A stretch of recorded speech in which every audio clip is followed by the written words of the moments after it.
2022년도 대통령 선거의 실상을 파헤친 도둑놈들 2권 2022년 대선 어떻게 훔쳤나 그리고 도둑놈들 3권 2022년 대선 무슨 짓을 했나를 출판하게 되었습니다. 공직선거를 회부하는 도둑놈들 시리즈가 계속 나올 수 있도록 여러분께서 구매해 주시고 주변에 널리 알려주시기 바랍니다. 선거를 바로 세우고 나라를 바로 세우는 일에 여러분께서 힘을 더해 주시기 바랍니다. 감사합니다.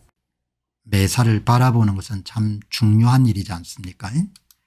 여기에 의료대란 책임에 대해서 한덕수 총리가 전공의 때문인 게 감추지나 이런 고성을 청년의사가 일면 톱 기사로 다뤘는데 그 옆에 보면은 지금 상황을 우리가 이해할 수 있는 방송보다도 이렇게 문자 메시지가 훨씬 더 냉정하지 않습니까? 여기 보시게 되면은 소아응급실도 굉장히 지금 문제인 모양입니다. 소아응급의학회 대한소아응급의학회는 소아응급의료체계가 완전히 붕괴하고 있습니다.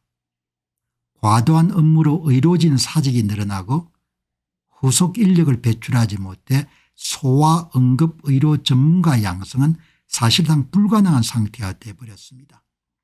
의료진은 신체적 정시적 한계에 직면했고 소아응급실은 365일 24시간 운영이 중단될 위기에 처했습니다. 일부 응급실은 문을 닫거나 축소 운영 중인데 남은 응급실도 과부하 상태에 있습니다. 어제 삼성병원 전공의 대표가 경찰에 이름 출두했는데 여자분이더구먼요. 아주 똑똑하게 생기셨던데 그 소아외과 마취과 이름들 하다가 그만두신 분이더구먼요. 아이들 문제죠. 여기 보시면은 응급의학계에서 조사한 것이 아니고 전국의과대학 교수협의회에서 수련병원 응급실 53곳에 대한 실태조사 결과를 발표했습니다. 의사가 922명에서 388명으로 급감한 겁니다. 그 상태로 계속 지금까지 운영이 되어 온 겁니다. 40% 이상 줄었고 전공의들이 떠나고 업무로드가 강해지니까 전문의들이 다시 움직인 겁니다. 이번 조사는 53곳 수련병원만 조사한 겁니다.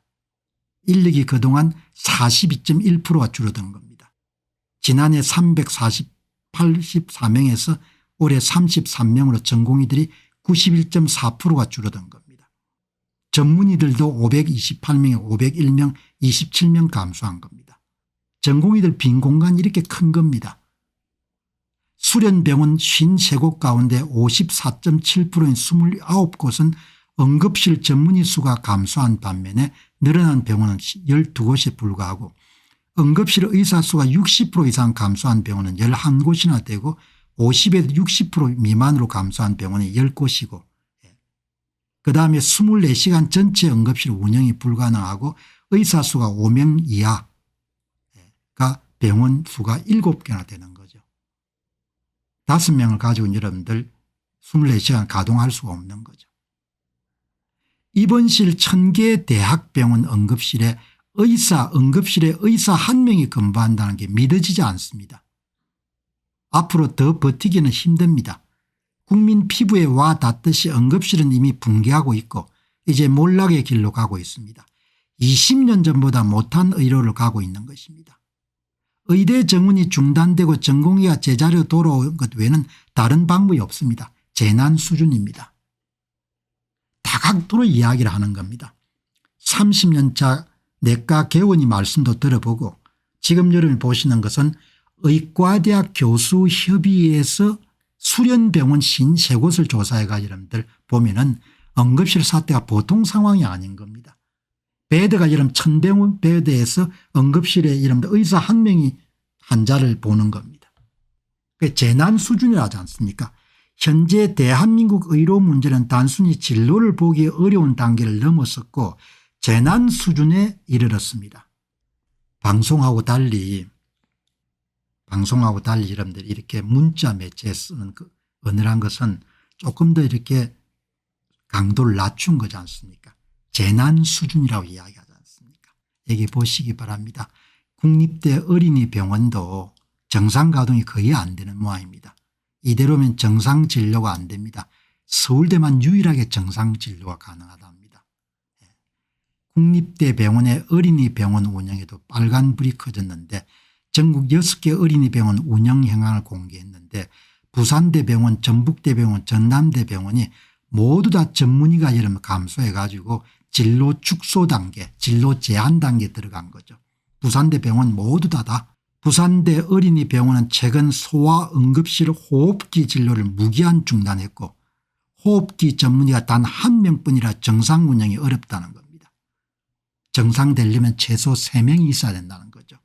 전남대병원은 소아청소년과 전문의 4명을 원하고 있는데 추석 연휴에 응급실 정상진료가 불가능하고 전북대병원은 병원 진로 축소를 검토하지 않고 있지만 진로 기능을 유지하려면 최소 4명 이상 정도가 여러분들 소아청소년과 전문의가 보충이 돼야 되고 강원대병원 경북대병원은 진로를 풀로 유지하려고 하면 강원대병원은 6명 경북대병원은 5명 이상의 지원이 돼야 되고 서울대병원만 유일하게 정상 가동이 가능하다는 것. 사망률 늘어난 거 한번 보시기 바랍니다. 아주 중요한 자료입니다. 경증 환자 가운데 사망이 급증한 겁니다. 여러분 이거는 저는 굉장히 중대하게 봤는데 이게 아마 응급질환의 4단계 5단계가 경증 상황인 모양입니다. 응급실에 내원한 레벨 4+5 경증 단계 환자의 중증도별 진로 결과 여기 보시게 되면은 여기에 지역응급의료기관, 지역응급의료센터, 권역응급의료센터 여기 지역응급의료센터가 중소병원 응급실인 모양입니다. 중소병원 응급실에 여러분들 사망률이 40% 정도 올라간 겁니다. 권역응급 상급 여러분들 권역응급은 오히려 줄었습니다. 마이너스 47.5%로. 중소병원 응급실에 이렇게 여러분들 한 사망자가 늘어난 겁니다. 39% 정도 늘어난 겁니다. 중소병원의 응급실에 내원한 환자 여러분 사망률이. 그리고 특히 중증도 분류상 기타 및 미상인 내원 환자들이 10만 명당 사망자 수가 31% 정도 늘어난 겁니다. 응급실 내원 환자의 중증도별 진로 결과 가장 경증 레벨 4+5 16% 늘어난 겁니다. 그다음에 이런 중증 질환자는 줄었습니다. 마이너스 2.4% 레벨 3 마이너스 3.36% 기타 및 미상이 31.9%입니다. 경증 환자하고 기타 및 미상 여러분들 사망자 수가 크게 늘어난 겁니다. 의사분들이 이 자료를 보시게 되면 더 정밀하게 해석할 수 있겠지만 제가 상식적으로 볼 때는 중소병원 응급실에 많은 환자들이 답지한 것 같아요. 그러니까 상급종합병원에서 여러분들 환자를 다 다룰 수가 없으니까 그 환자가 중소병원은 넘어왔는데 적절한 치료를 못 받은 겁니다. 그래서 이런 레벨 4+5 기타 및 미상의 여러분들 사망자 수가 늘어난 걸로 보여요. 대학병원에서 아주 중증 위급질 환자만 받으니까 나머지가 대부분 중증도가 높은 환자들이 2차 병원으로 넘어갔다는 이야기가 많았지 않습니까? 이를 보시게 되면은 이 사람들이 실은 여러분들 전원되어 온 환자들이 많을 수가 있겠구나. 아니면은 상급종합병원에서 응급실에 받을 수 없기 때문에 부랴부랴 여러분들 중소 응급실로 갔을 가능성이 높은. 이런 자료들은 굉장히 중요한 자료인 겁니다. 상황이 상급종합병원에서 받지 못하기 때문에 밀려가 내려간 사람들이 많이 사망을 했겠구나. 응급실에 내원한 기타 및 미상 단계 환자의 중증도 이것도 여러분들 상급종합병원에서 환자를 받을 수 없기 때문에 대부분 뭐죠?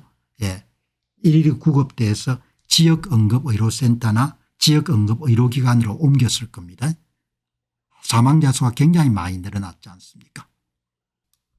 이런 자료를 보면은 사망자 수가 늘어나고 있다는 걸 확연하게 여러분들 확인할 수가 있는 거죠. 아무튼 간에 이번 사태는 보건복지부의 박민수 차관이 아마 실무적인 걸 다 주도했을 것 같은데 그냥 명령 내리면 한 3주 정도면 다 돌아올 것이다 그렇게 오판을 했던 거죠. 사람을 잘 이해를 못한 겁니다. 전공의들을. 그렇게 해서 이렇게 상황이 꼬이게 된 겁니다. 안녕하십니까, 공병호입니다. 그동안 공병호TV는 선거 공정성 회복과 자유민주주의 체제의 보존과 발전을 위해 노력해왔습니다. 이런 노력들이 지속될 수 있도록 공병호TV의 정기 후원 프로그램이자 멤버십 프로그램을 소개해드립니다. 뜻 있는 분들의 관심과 동참을 부탁드립니다. 선거 공정성 회복을 위한 노력을 지지하시고 훌륭한 나라 만들기에 동참하시는 시청자분들이시라면 구독 버튼 바로 옆에 있는 가입 버튼을 통해서 정기 후원 프로그램에 가입할 수 있습니다. 가입 버튼을 누르시면 공병호TV의 후원자가 되시게 됩니다. 여러분의 후원이 선거 공정성 회복을 위한 노력에 힘을 더할 수 있을 뿐만 아니라 자유민주주의 체제의 수호를 그리고 발전을 통해 여러분과 후손들의 삶에 빛과 소금이 될 것입니다. 특히 그동안 공병호TV는 선거 공정성 회복을 위한 노력 과정에서 채널 성장에 제약이 가해지는 불이익을 감수해왔고 지금도 그런 불이익이 계속되고 있습니다. 그럼에도 불구하고 너무나 중대한 문제이기 때문에 공병호TV의 노력은 계속될 것입니다. 여러분의 깊은 관심을 부탁드립니다. 감사합니다.